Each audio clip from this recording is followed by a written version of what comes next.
a través de Facebook Live. Les recordamos que pueden dejar sus preguntas o comentarios en el chat y al final de cada una de las pláticas que tendremos el día de hoy, se las haremos llegar a los conferencistas. Nuestro primer expositor es el doctor Ulises Iván Bravo Sánchez. Él es profesor e investigador del Departamento de Ingeniería Química y Bioquímica del Tecnológico Nacional de México, Campus Aguascalientes, quien además también forma parte muy importante de la maestría en Ciencias en Ingeniería Ambiental.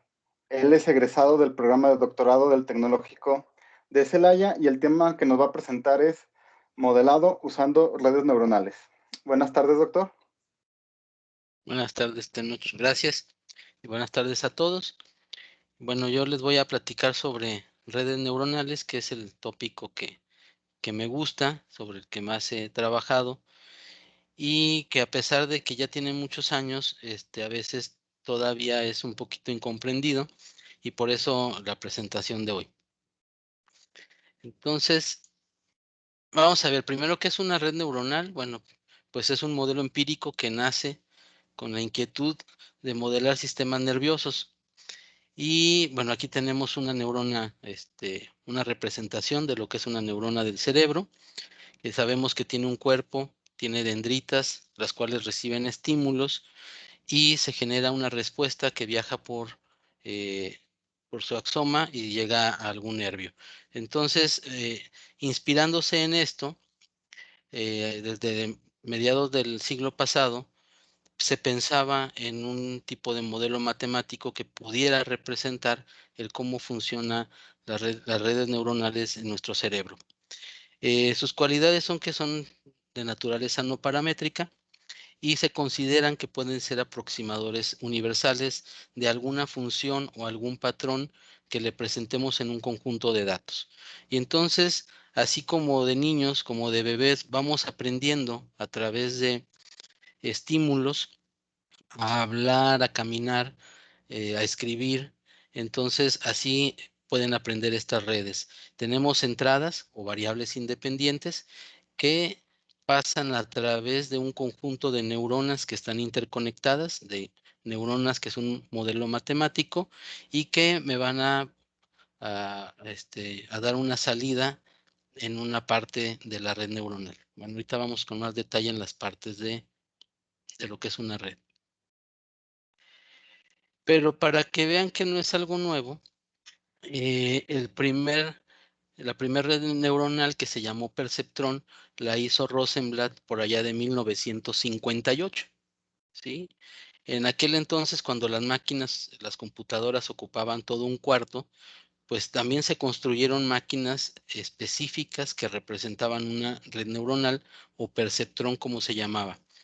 ¿Qué era este perceptrón? Simplemente era señales de entrada que entraban a través de algún sensor y que tenían algún peso específico, llegaban a una unión sumadora, se sumaban esos estímulos y pasaban a través de una función de activación que simplemente era un 1 o un 0, ¿sí? O se prendía o se apagaba. Eh, lo malo de este modelo es que nada más permitía hacer una separación lineal de objetos, como lo vemos aquí en la figura A, en donde tú perteneces a un lado y tú perteneces a otro. Pero cuando teníamos los objetos mezclados y que estuvieran en una región dentro de los otros objetos, de esto no era capaz de clasificarlo el perceptrón de Rosenblatt, que por cierto era psicólogo, no era matemático. En 1969, dos personas muy famosas del MIT, Marvin Minsky y Seymour Papert, publicaron un libro, un tratado que se llamaba acerca de perceptrones y mostraban que estos modelos tenían muchas limitaciones. Debido a este documento, hubo un desinterés en las redes neuronales por casi 20 años. Entonces, nos pasamos rápidamente. Bueno, aquí está el Mark I. Esta es la máquina. Se parece como antes eran las conexiones de teléfonos que estaban las operadoras poniendo un cable en algún orificio y conectando a otro.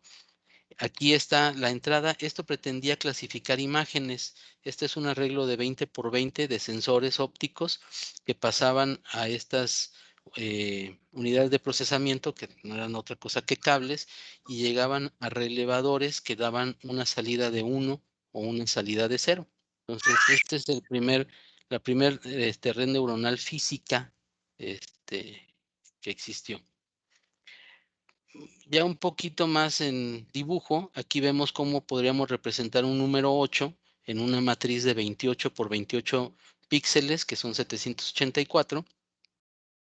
Y entonces mi red neuronal tendría 784 entradas, 784 unidades de entradas que me dirían si el píxel está activado o no está activado.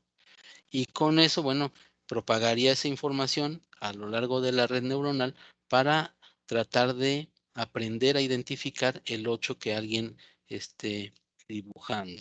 Que eso es ahora lo que hacemos en los celulares.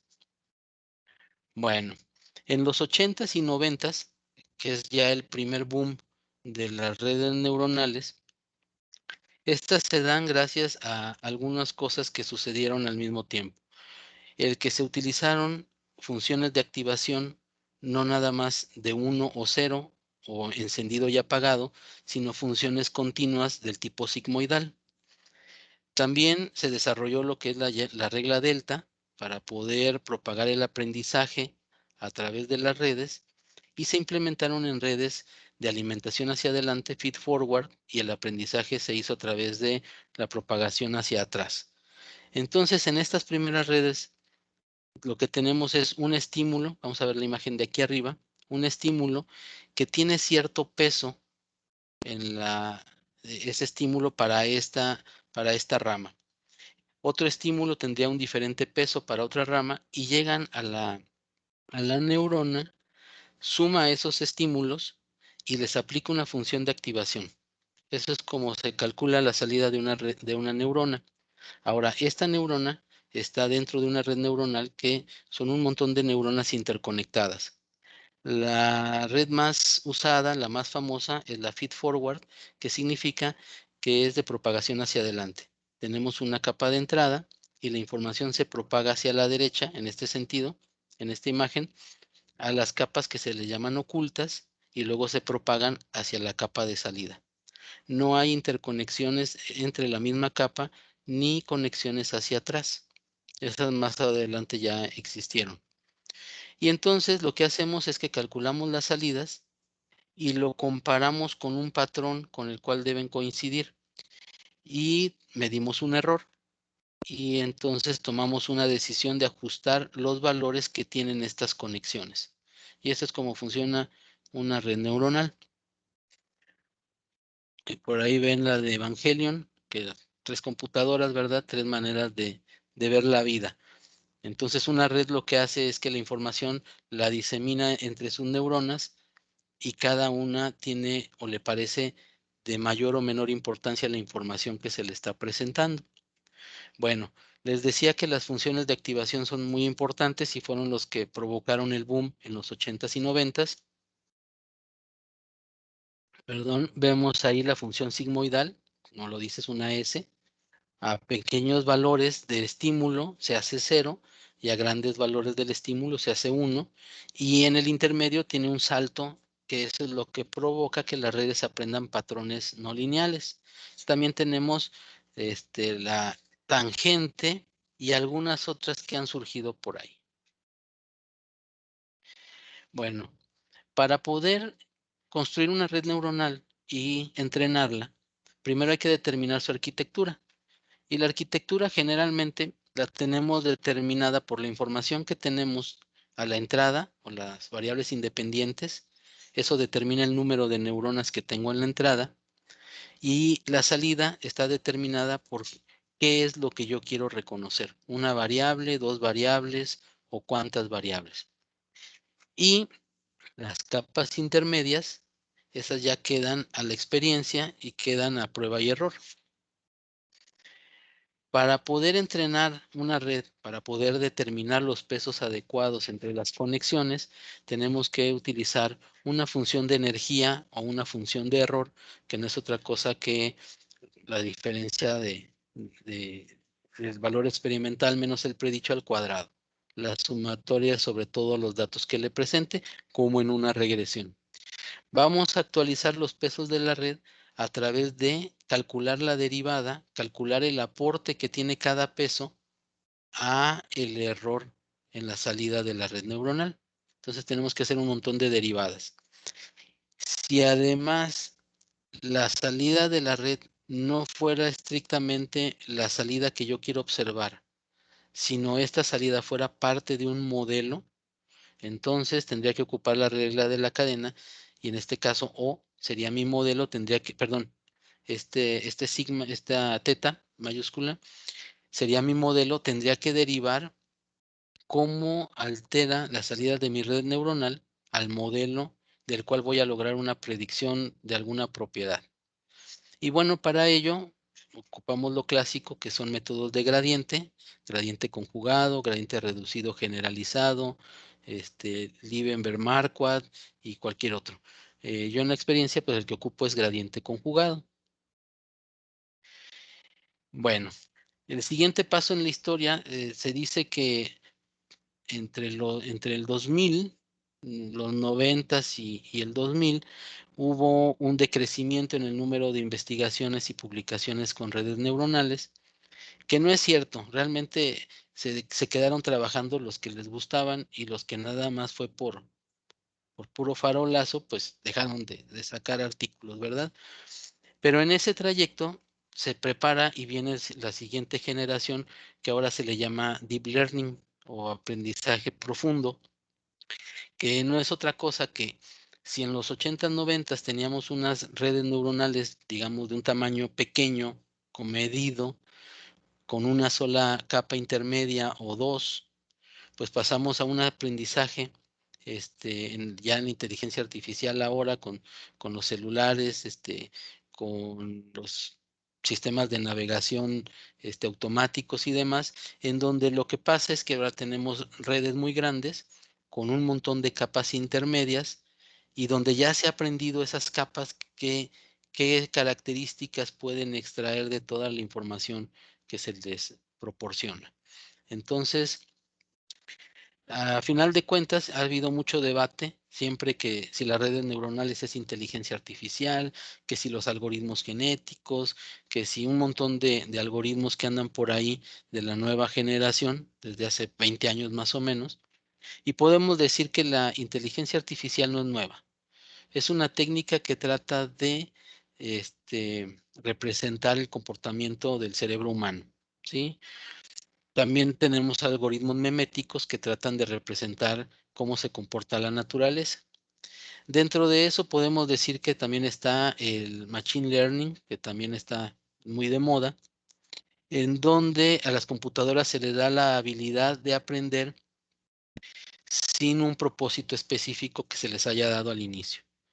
Y el Deep Learning es parte del Machine Learning y ahí tenemos un mundo de información, muchachos, en donde podemos extraer un montón de características que pueden ser útiles para controlar, para predecir o para hacer algo.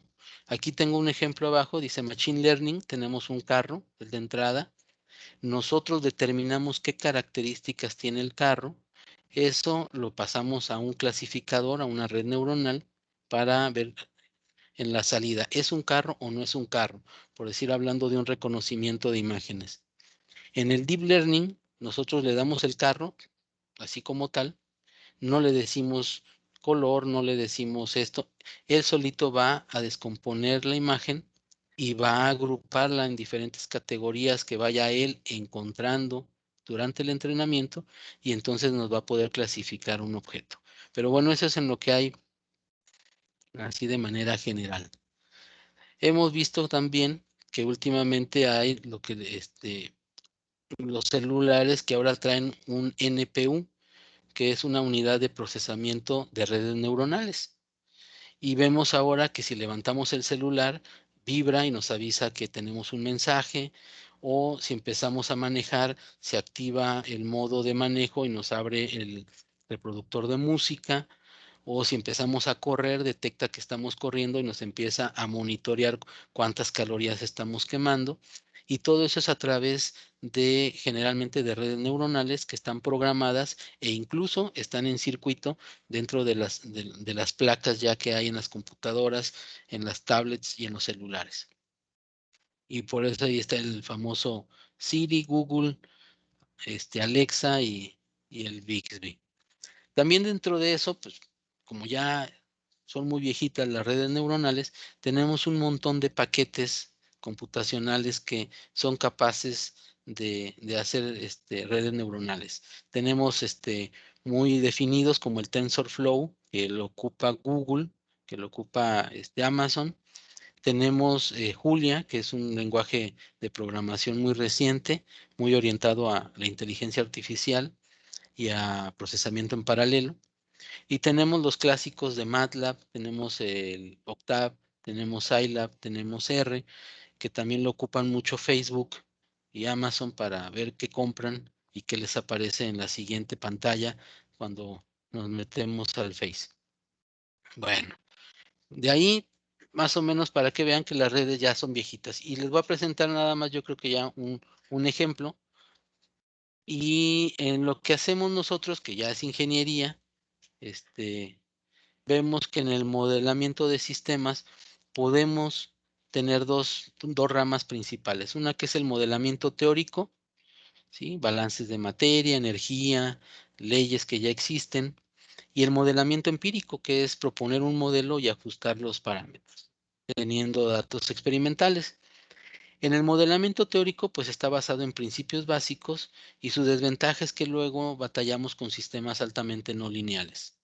En el modelamiento empírico, pues necesitamos un montón de datos, hacemos análisis de regresión o lo que ya desde hace varios años utilizamos técnicas de inteligencia artificial.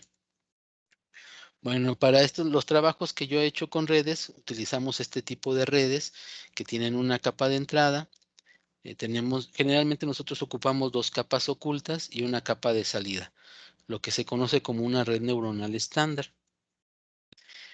También hemos desarrollado lo que le llamamos modelos de caja gris.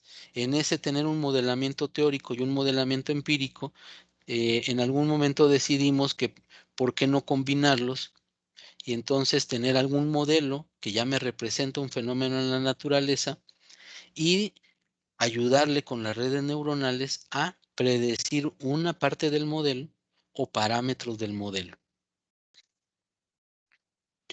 Aquí hay un montón de bibliografía. La puse nada más para ver. Aquí tenemos 2018, 2019, 2015, 2008 y todos tienen que ver con contaminación en el aire utilizando redes neuronales de un montón de formas posibles, muchachos. En China, en Europa, en Estados Unidos, en México. Y vean aquí el último que puse es de 1999. O sea, realmente nunca se ha dejado de trabajar en las redes y uno de los campos donde ha tenido mucho auge y mucha aplicación es en la predicción de la contaminación atmosférica. Luego viene esta de nuestro gobierno, en donde dice la contaminación ambiental aumenta susceptibilidad para infecciones bacterianas y respiratorias, algo que todo mundo ya sabemos. Y aquí hasta abajo dice, mencionó que la incidencia y el riesgo de morbilidad y mortalidad por el famoso COVID-19 se incrementa con exposición crónica y aguda de la contaminación del aire, particularmente a material particulado, PM2.5 y PM10. Esto es reciente y hacia allá va el ejemplo que les voy a mostrar, o bueno, sobre el que estamos trabajando. Particularidades de las partículas, la 2.5 y de la 10, bueno, pueden afectar a los pulmones, como son tan pequeñas, pueden ingresar a torrente sanguíneo, podemos tener problemas respiratorios como asma, podemos tener problemas cardíacos y bueno, un montón de cosas. Y en las ciudades donde vivimos, andamos mucho en las paradas de autobuses, respiramos ahí todo lo que sale de los camiones, tenemos industrias que, pues, bien o mal tienen que tener una actividad y generan contaminación, y esa, pues, está rodeándonos a lo largo del día. Entonces, esa misma contaminación que generamos en la ciudad, pues, por el aire viaja y se va a los cuerpos de agua, se va a los bosques, se va a los campos de cultivo y bueno, es contaminación que de alguna u otra manera nos puede regresar en forma de alimento, ¿verdad? Y también, ¿por qué no decirlo? Este, por decir el polvo, el famoso cielo rojo de Aguascalientes, es producto también de partículas suspendidas en el aire, polvo que puede viajar y llegar a la ciudad y que, bueno, también las podemos respirar. Ese problema decidimos nosotros construir un modelo para hacer la predicción de contaminantes en zonas urbanas. Entonces, el problema es este. Tenemos una base de contaminantes en la Ciudad de México y decidimos tratar de obtener un modelo que fuera capaz de predecir con mayor precisión los datos que se registraban. Entonces, ocupamos un modelo de caja, que aquí lo ven, en donde por un lado es una caja en donde llega el aire en su dirección principal y esta trae contaminantes, ¿verdad? También tenemos fuentes de emisión en esa área donde se está poniendo la caja, fuentes de emisión que pueden ser casas, carros, industrias, y obviamente de esa caja salen contaminantes arrastrados por el aire.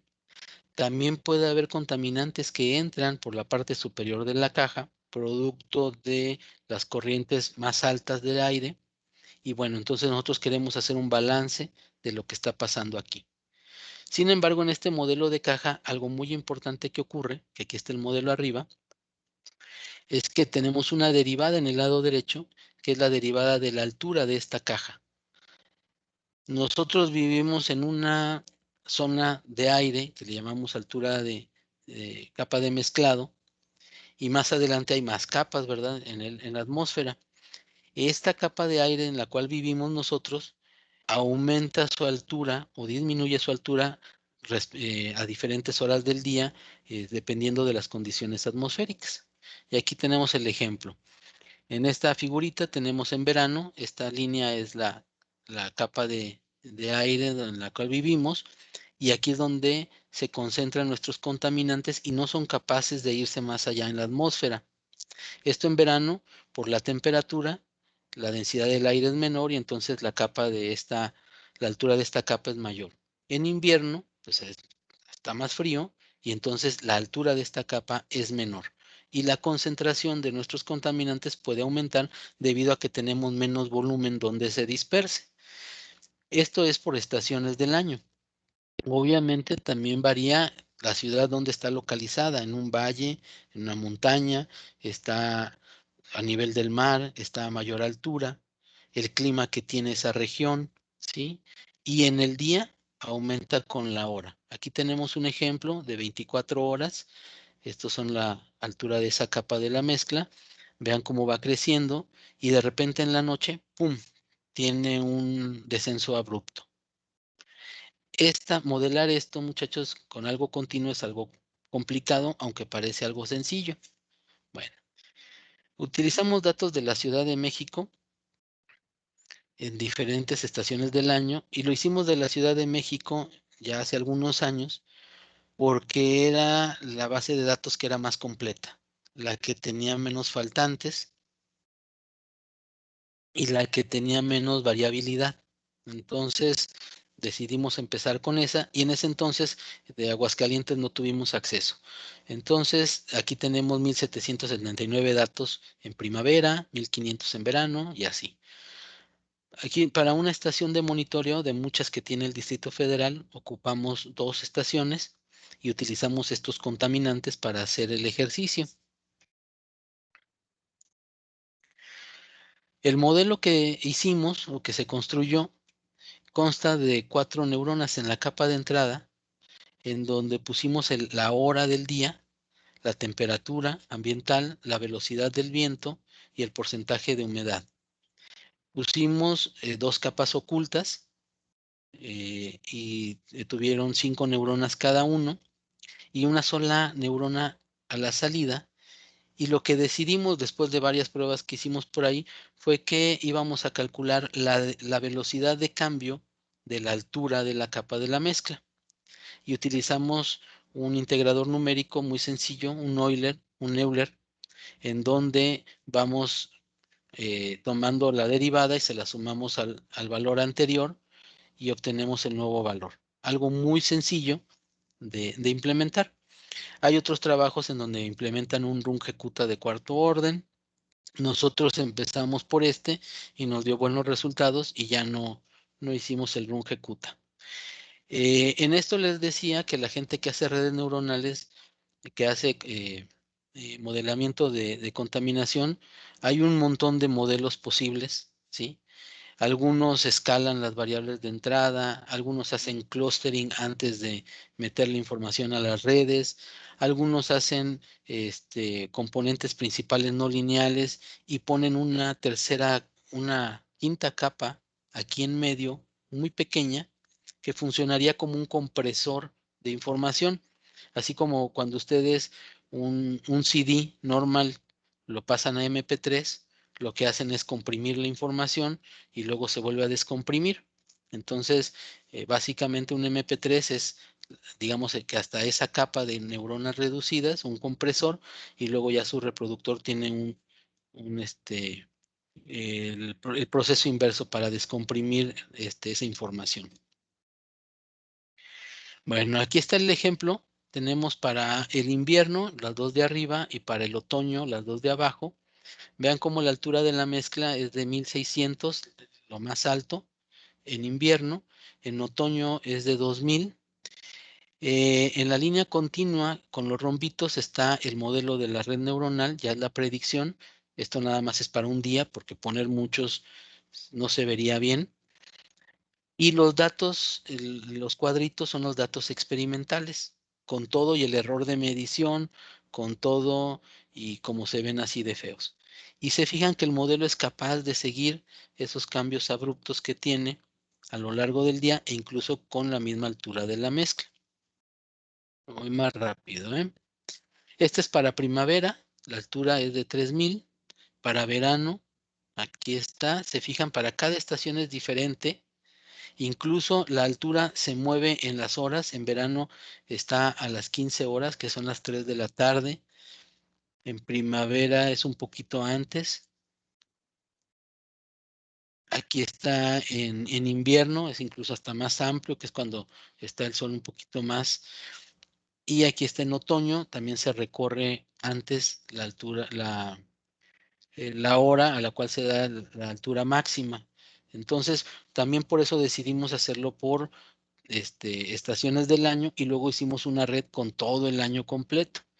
Bueno, eso nada más para la altura y ya les presenté la contaminación. Bueno, la altura, muchachos, hicimos otra red neuronal para la contaminación promedio, utilizando el mismo esquema de Euler, pero otra red. Aquí utilizamos 7 neuronas en la capa de entrada, en donde viene la altura de la mezcla que viene de la red neuronal anterior, junto con el tiempo, la temperatura, la velocidad, la humedad y la concentración promedio generada dentro de la caja. Y lo que hacemos es la predicción del cambio de la concentración con respecto al tiempo, se lo sumamos a la concentración del tiempo anterior y obtenemos la predicción de la nueva concentración. Y bueno, aquí están más, creo que esta sí ya fue para todo el año y nada más está representado un día por simplicidad y lo que vemos es que la red neuronal es capaz de atrapar el comportamiento de todo el año del contaminante. Y veo que más, ya no quiere avanzar. ¿Sí me escuchan? Sí, Sí, doctor. ¿verdad? Ah, es que ya de repente aquí se trabó. Bueno, ahorita estamos trabajando Ahorita estamos trabajando con datos ya de la ciudad de Aguascalientes. Lamentablemente en la ciudad de Aguascalientes no se mide la altura de la mezcla y no tenemos contra quién compararla. Entonces, el, el modelamiento ha sido un poquito más complicado. Aquí son unos datos, nada más de una semana. Aquí está, en el eje de las X es un día y aquí hay varios días. Es del 21 al 28 de marzo de 2018. Y vean que en una sola hora, a diferentes días, pues tengo diferentes niveles de valores en este caso son partículas de 2.5, estas son para de 10. Y lo que quiero que vean con estas dos gráficas es que son muchos datos. Obviamente cada valor puede tener un error experimental, pero además depende de las condiciones meteorológicas que haya en ese día y ustedes saben que hacer la predicción de condiciones meteorológicas es muy complicado. No sé cuánto tiempo me queda, Tenoch, sino para ya concluir. Ya estamos en tiempo, doctor. Ok, nada más un, digamos, ese modelo estaba complicado. Traía otro ejemplo que era más sencillito, en donde hicimos simplemente una regresión de datos que había para encontrar el valor de calentamiento que tendría una muestra para un posible proceso de obtención de energía, en donde a las muestras, como son residuos, no tienen una composición homogénea y entonces se les hacen análisis para ver su contenido de carbono, de cenizas, de humedad, eh, y hay modelos que predicen cuánta energía me podría dar esa masa. Como ejercicio, con una residente que tuve, hicimos una red neuronal a partir de un montón de datos de literatura, porque estábamos nosotros por probar un residuo de una empresa ahí de Aguascalientes, y construimos una red neuronal chiquita. Vean, este nada más tiene 3 neuronas de entrada, 3 en cada capa intermedia, una de salida, que es el carbono fijo en la entrada, el peso, las cenizas, perdón, la masa volátil, y la salida del poder calorífico. Esta lo hicimos en una hoja de cálculo, Excel, y lo resolvimos con el solver de Excel. Entonces hay gente que pone las redes así como en un pedestal, ¿no? Hay que darles el ajuste de dimensión, pero son muy útiles y nos permitirían, ¿cómo se llama? Ya no se los muestro, hacer un montón de cosas. Bueno, eso es a lo que yo me dedico, a hacer modelos, tanto en termodinámica, que era con lo que empecé, luego nos pusimos en esto del aire, a final de cuentas me gusta a mí hacer modelos, y me gusta la computadora, y bueno, por eso la plática de hoy. Y bueno, en este trayecto que he estado en Aguascalientes, la gente que me ha ayudado a hacer esto de redes neuronales, pues empezó con César hace muchos años, con Lisette Gómez, con Erika, con Héctor, con el que se hizo lo de la Ciudad de México, con Beta, Abraham Betancourt, y con Gabriela Venegas, que fue quien hizo la red neuronal chiquita en otro proyecto donde se estaba haciendo simulación de procesos. Y pues bueno, entonces les agradezco la atención y quedo pendiente de si tienen alguna duda o comentario. Muchísimas gracias por su presentación, doctor. Pasamos a la sesión de preguntas con los miembros de la maestría que nos acompañan a través de Teams. No sé quién de ustedes le tenga alguna duda o comentario para el doctor.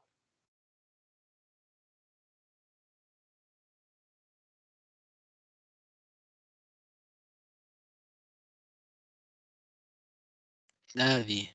Vámonos. Nadie. Bueno, en lo que se animan, mencionó que ese último trabajo chiquito que hicieron fue utilizando el Solver de Excel, Ujú. pero yo tenía entendido que en las versiones más actuales de Solver ya trae dentro de sus herramientas no solo un método derivativo, sino también algoritmos genéticos y también creo que redes neuronales. ¿Cuál sería la diferencia de usarlo? ¿El que ya trae intrínseco Excel o el hacerlo uno manualmente? Eh, Excel, que según yo todavía no tiene de redes, tiene el evolucionario. ¿sí? Pero no hay diferencia, porque mira, toolkits de redes, se los mostré, MATLAB, Octave, todos traen. El chiste es la aplicación que tú le vayas a dar. Y si vas a ocuparla como usuario final, si tienes tus entradas y salidas y no quieres saber qué pasó allá adentro, como una caja negra, como le llamamos, entonces ocupa la caja de herramientas del paquete que estés utilizando. No hay ningún problema. Incluso llegan a ser más rápidas porque están optimizadas, ¿sí? Es un código que ya está compilado y entonces seguramente correrá más rápido.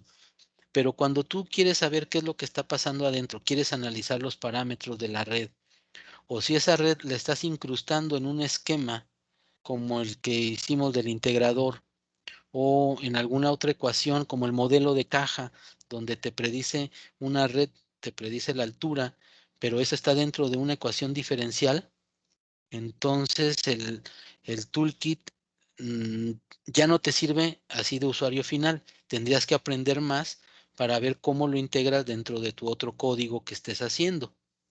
Nada más. Ok, doctor, pues muchísimas gracias por su presentación. Al contrario, Les de pido a noche. los asistentes que si tienen por ahí alguna duda posterior o algún comentario, nos lo hagan llegar y nosotros se lo hacemos llegar al doctor Ulises.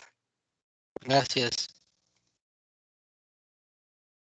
Muy bien, pasemos a nuestro segundo expositor del día de hoy.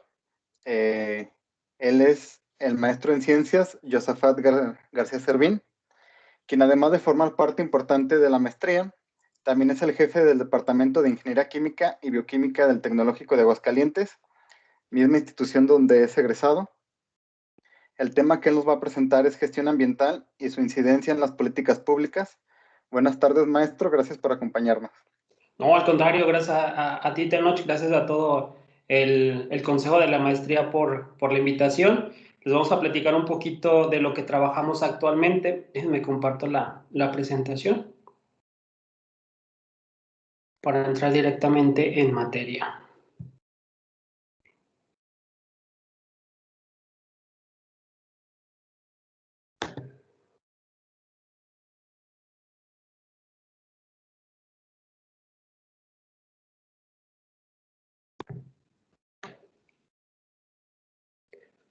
No sé si están viendo la presentación. ¿Me confirman, por favor?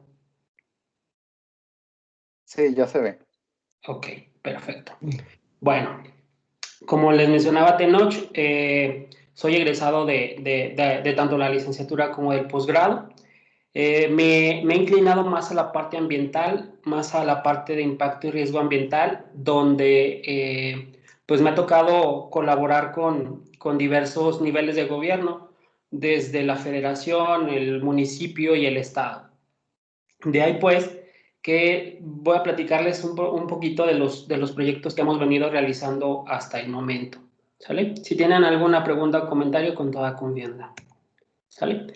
¿Cuál es nuestro principal objetivo o cuál es lo que perseguimos nosotros como institución?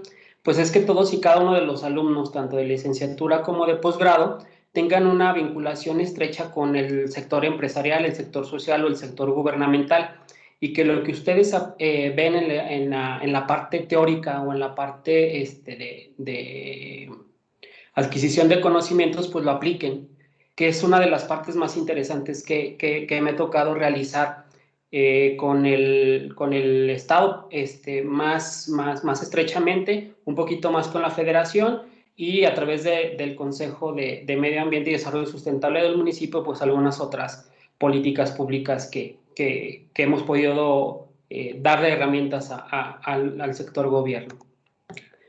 Partamos desde el inicio. ¿Qué son las políticas públicas? Pues son todas aquellas iniciativas que anticipan el diseño económico y social de una comunidad. Josafat, Perdón. disculpa que te interrumpa. Estamos viendo nada más lo que sería el PowerPoint como tal, pero no la presentación. Y digan, así que como dicen, avísenme. Gracias, Tenacho. Ahorita déjame ver si En ya. eso estamos. Déjame ver. ¿Ya sería? Ahora sí ya. Una disculpa, perdón, esto de la tecnología no tiene palabra de honor. Ok, me regreso al anterior. Lo que buscaba es esquematizar en esta parte, pues es que buscamos que todos y cada uno de los estudiantes de los diversos niveles que ofrece la institución, ya sea de licenciatura o posgrado, apliquen los conocimientos en el sector social, gubernamental o empresarial, con todos los conocimientos que van adquiriendo durante su estancia en nuestra institución. Bueno, como les platicaba en un inicio, pues lo que buscamos es incidir en las políticas públicas que pueda emitir el Estado, que pueda emitir el municipio o inclusive la federación. Entonces, empecemos por definir lo que son las políticas públicas, que no son otras más que anticipar el diseño económico y social de una comunidad, pero aquí tenemos un problema bastante grave, que se van desvalorizando los problemas ambientales, es decir, se está sopesando mucho más qué es lo que me va a dejar económicamente hablando, cómo va a tener un impacto pues en empleos, en generación de riqueza, que la parte ambiental. De hecho, pues ya hay bastantes ejemplos en los cuales pues nos hemos podido dar cuenta de que pesa más ese tipo de cuestiones que los problemas ambientales. Sin embargo, pues nosotros no dejamos de trabajar y de buscar proyectos en los cuales podamos ofrecer un crecimiento económico a la par que pues no propiciar problemas ambientales. De tal manera que cada uno de estos aspectos pues contribuyan al concepto de sustentabilidad o de desarrollo sustentable, que es equilibrar la parte social, la parte económica y la parte ambiental. Entonces, de aquí vamos a lo que son las políticas ambientales, que son todas aquellas acciones que el gobierno toma para cuidar, proteger el medio ambiente como resultado de la interacción de los intereses políticos, económicos y sociales para conservar las bases naturales de la vida humana y conseguir un desarrollo sostenible. Entonces, recapitulando toda esta parte, cuando nosotros proponemos o cuando el sector gobierno se acerca con nosotros y nos propone algún proyecto, lo primero que buscamos es incidir en una política ambiental, que lo que nosotros estamos promoviendo pues tenga un impacto positivo en las decisiones que pudiera tomar el municipio, que pudiera tomar el estado o que pudiera tomar la federación. ¿Cómo me he venido involucrando en todo este tipo de situaciones? Hace 7 años colaboraba con el Consejo Consultivo de Desarrollo Sustentable de la Semarnat.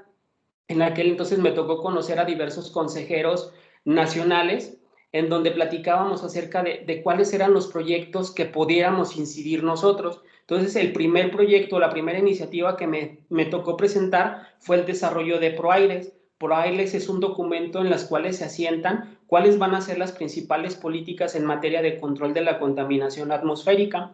En este caso, se hizo una recomendación a la Federación a través de Semarnat para que todas y cada una de las entidades o municipios con una población mayor o igual a 500,000 habitantes tengan la obligación de presentar un ProAire a la federación en donde se den a conocer pues cuáles van a ser las principales medidas de mitigación para el control de la contaminación atmosférica. Voy a detener un poquito aquí porque más adelante vamos a ver lo que hicimos a nivel estatal. ¿Cuáles son los principales proyectos que hemos desarrollado? Cabe hacer mención que la participación que han tenido los jóvenes de nivel licenciatura a través de proyectos de residencias profesionales, pues han venido trabajando toda esta parte de generación del conocimiento que pudiera ayudar a las autoridades a darle las herramientas y los datos para la toma de decisiones. Con el primer proyecto con el que empezamos a colaborar a nivel estatal fue la generación de una norma técnica que permitiera determinar cuáles eran las especificaciones de protección ambiental para la selección, operación y monitoreo de establecimientos dedicados a actividades ladrilleras o industria cerámica. A nivel estatal, este tipo de industria ha sido muy contaminante porque no había un control de cuáles eran los periodos de quema, qué tipo de material pudieran quemar.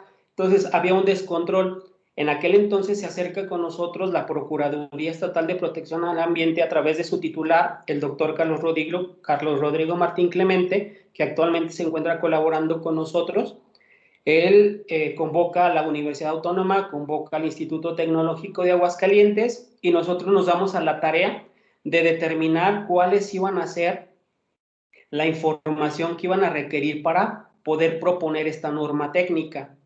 Lo que hicimos nosotros fue generar los datos de qué tipo de materiales habría que quemar, cuáles eran las distancias mínimas que tendría que estar alejada una ladrilla de un centro de población, dimos cuáles eran los factores de combustión de todos y cada uno de los combustibles que se utilizaban.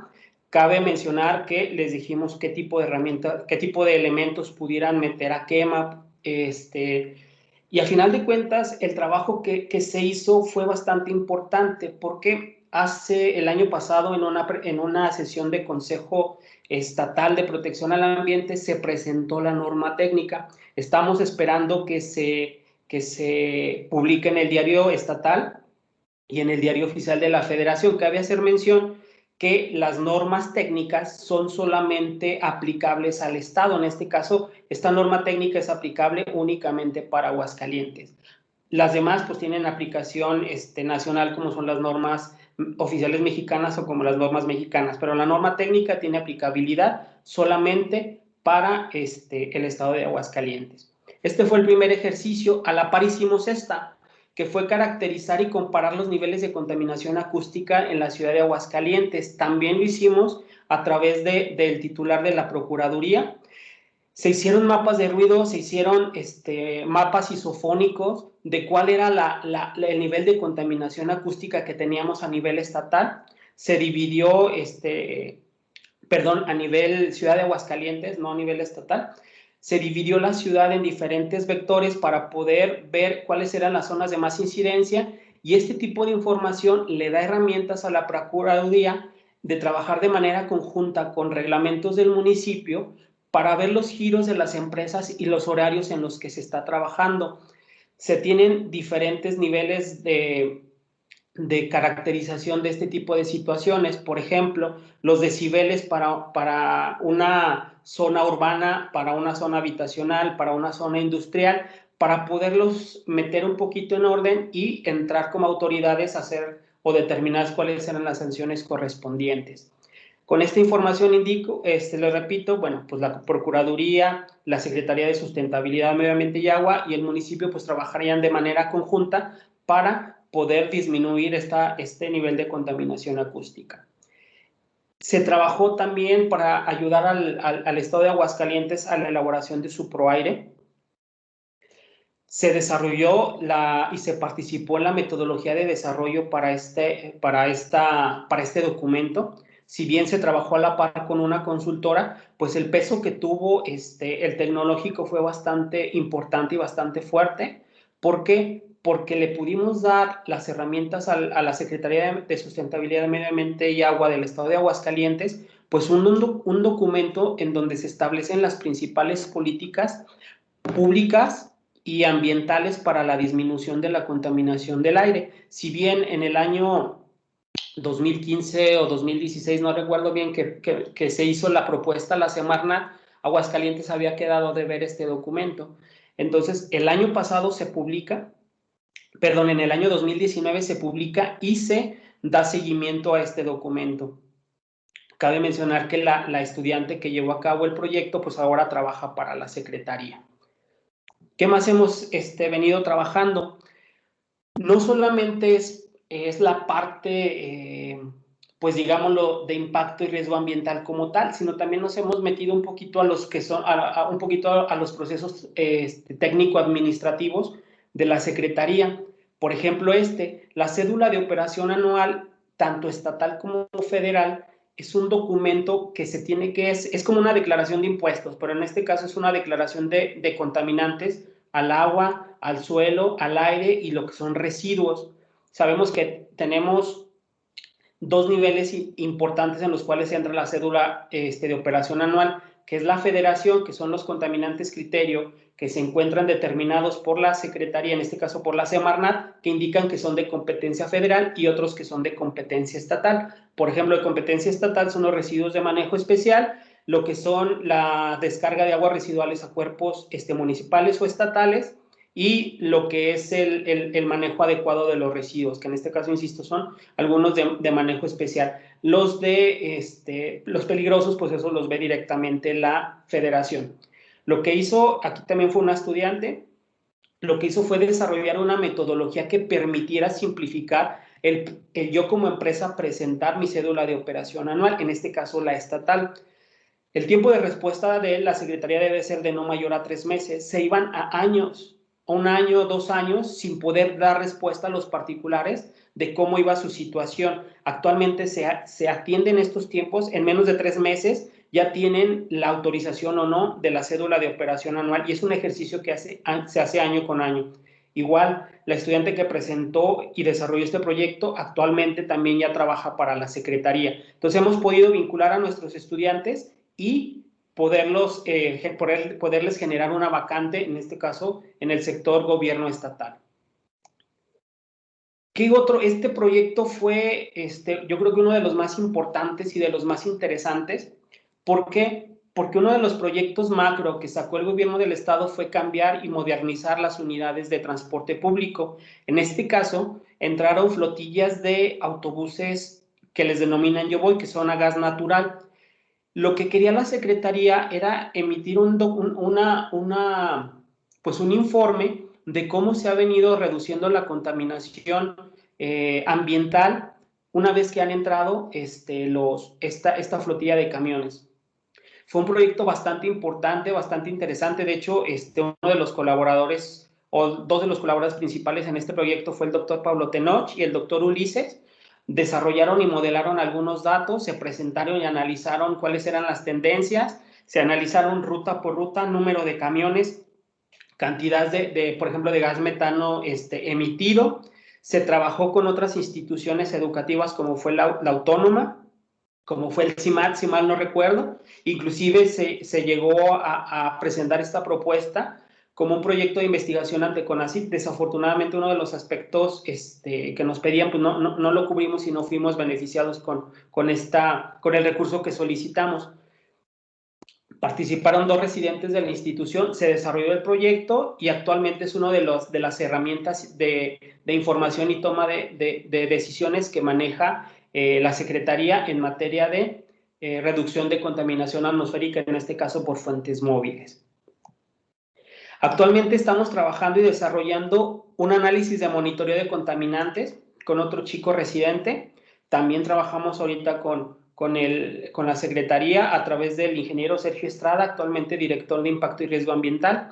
El estudiante está elaborando un procedimiento para ver que las empresas estén cumpliendo con la normatividad oficial que marca la Federación en materia de salud ambiental y calidad de aire con respecto a la contaminación de los contaminantes criterio, los SOx, los NOx y las partículas.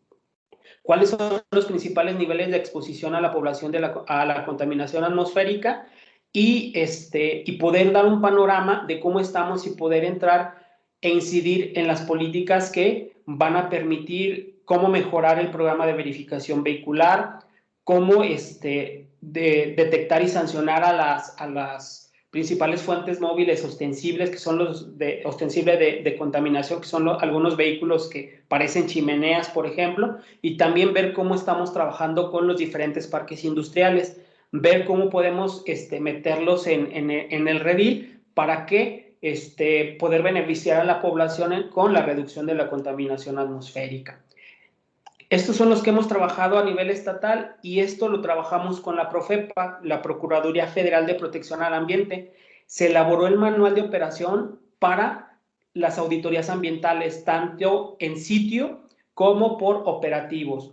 ¿A qué me refiero? Por ejemplo, que son las empresas que son de carácter federal, es decir, que emiten contaminación con contaminantes considerados dentro del catálogo de contaminantes, válgame la redundancia, de la Federación, para pues ver cómo se les va a auditar, qué se les va a auditar y para qué se les va a auditar. ¿Por qué se hizo este manual? Desafortunadamente la Profepa carece de personal especializado nada más para lo que son las auditorías ambientales. Entonces lo que se hizo fue preparar a un grupo de personas, darles el procedimiento, decirles qué, cómo y qué es lo que tienen que buscar en una auditoría ambiental.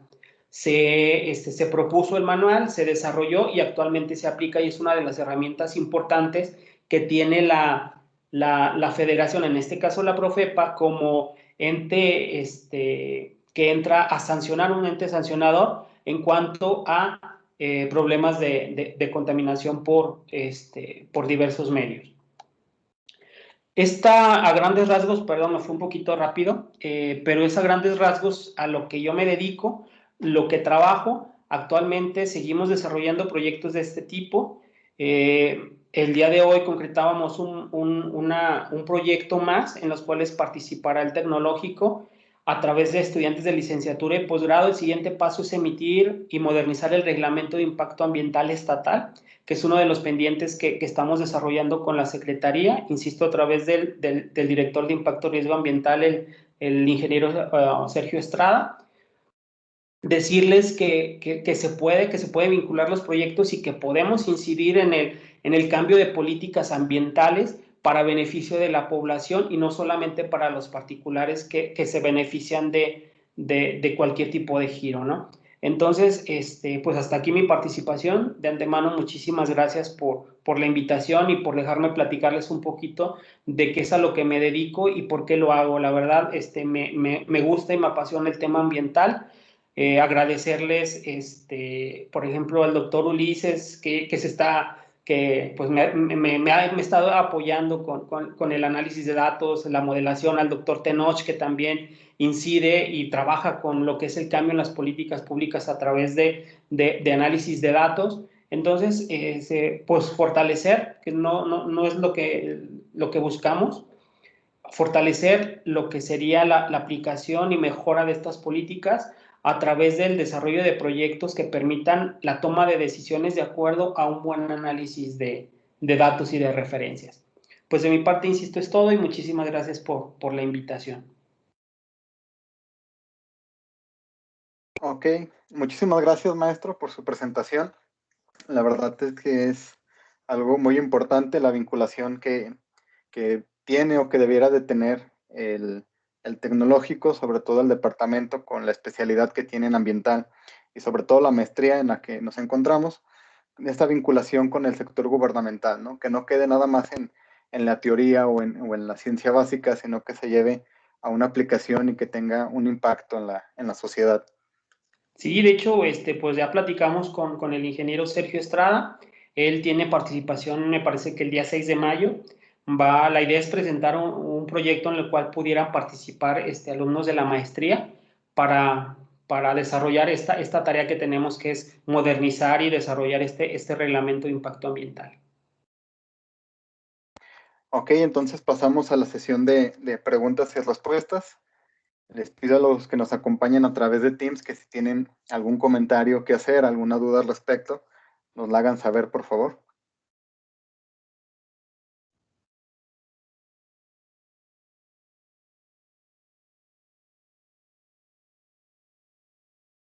Ahí vinieron todos muy cohibidos.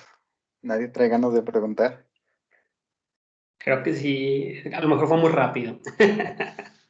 Ok, tenemos una participación. Adelante, doctor Sergio. Sí, Tenoch, muchas gracias.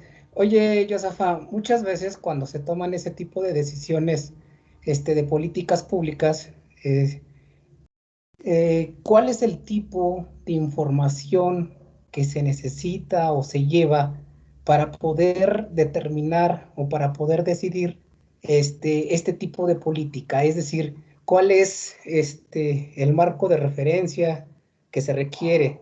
Ya comentabas ahorita que, por ejemplo, el doctor Ulises, el doctor Tenoch, te ayudaban con cierta información o de tratamiento de datos, pero ¿qué más de otro tipo de información se requiere para llevar a cabo este tipo por ejemplo, definir o establecer esta política? Por ejemplo, ¿qué tal, Sergio? ¿Cómo estás? Buenas noches. Por ejemplo, en el caso del proyecto que se trabajó con la Secretaría a través del programa de transporte, que fue los denominados Yo Voy, se generó información de factores de emisión, se generaron información respecto a la cantidad que se estaba emitiendo por camión de acuerdo a la ruta, se analizaron las rutas de camión que tenían camiones a gas, por ejemplo. Se analizó la normatividad, cuáles son los límites máximos permisibles, en este caso para el metano, que es lo que se emite como contaminante a la atmósfera a través de estos camiones. y en función de ese, va a ser de acuerdo al proyecto que estés llevando a cabo. Por ejemplo, este incide en ver cómo se está beneficiando el ambiente en la disminución de contaminantes criterios como CO, CO2, NOx y SOx, por el uso de este tipo de transportes. En el caso de la norma técnica, sacamos factores de emisión, se determinó la cantidad y tamaño de pluma de cada uno de los hornos ladrilleros, se hizo un monitoreo in situ. De hecho, las estudiantes pues iban en mañana, tarde, noche y madrugada a hacer mediciones, pero va a depender del tipo de proyecto. Todo se hace en referencia a lo que ya está estipulado en la normatividad, que son las normas oficiales mexicanas en cuanto a límites máximos permisibles de emisión de contaminantes, de fuentes móviles, de fuentes fijas y de tipo de contaminante. Ok, Josafa, muchas gracias, Josafa. No, al contrario, Sergio. ¿Alguien más que tenga alguna pregunta?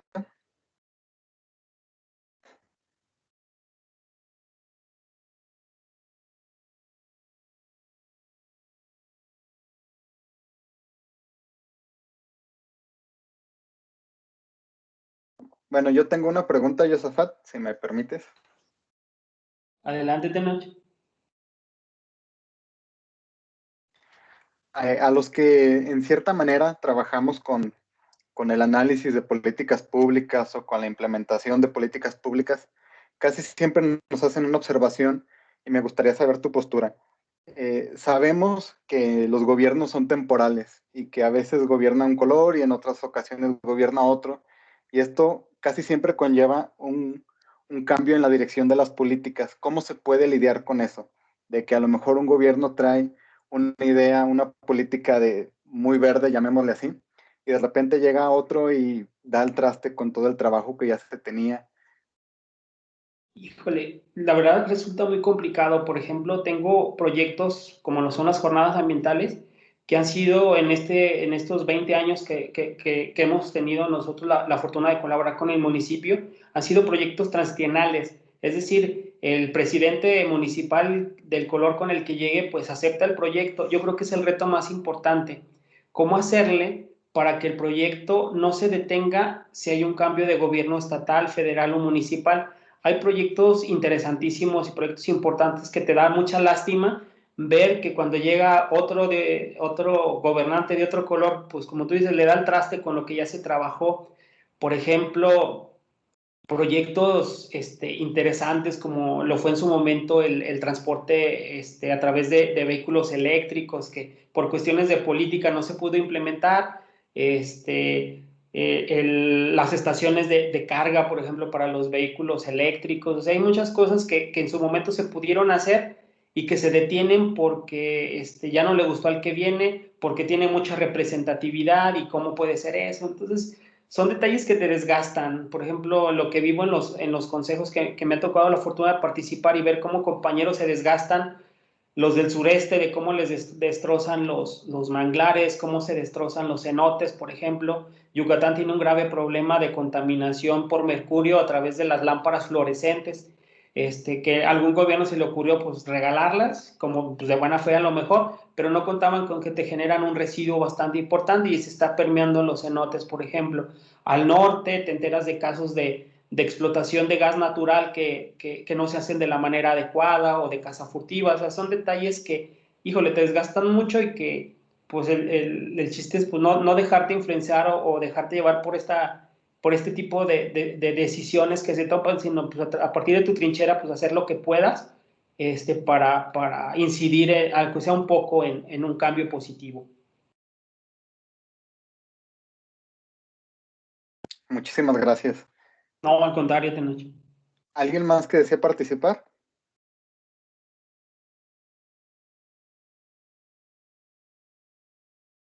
¿No? Bueno, pues muchísimas gracias de nueva cuenta, Josafat, por tu No, al presentación contrario. y por acompañarnos. Y antes de finalizar, bueno, en Facebook Live vamos un poquito atrasados por cuestiones del Internet. Entonces, aquellos que nos están viendo nos van a ver un poquito tarde. Si tienen por ahí dudas o comentarios, las pueden dejar en el chat y en su momento se las haremos llegar al maestro Josafat. Gracias, Tenoch. Estaremos al pendiente. Gracias, hasta luego. Hasta luego. Bueno, entonces con eso terminamos nuestra tercera semana del ciclo de conferencias de la Maestría en Ciencias en Ingeniería Ambiental del Tecnológico Nacional de México, Campus Aguascalientes. Les agradecemos que nos hayan acompañado el día de hoy. De igual forma, les recuerdo que este ciclo de conferencias se está llevando a cabo de manera virtual cada jueves a las 7 p.m. Pueden vernos en vivo a través de Facebook Live de la maestría. Síganos como Maestría en Ciencias en Ingeniería Ambiental TecNM Aguascalientes, o bien búsquenos como facebook.com/posgrado ITA MCIA. Repito, facebook.com/posgrado ITA MCIA. De nueva cuenta, muchas gracias por su presencia. Estén pendientes de nuestras redes y nos vemos el próximo jueves. Hasta luego, buenas noches a todos. Hasta luego. Buenas noches, que estén muy bien. Gracias, hasta luego.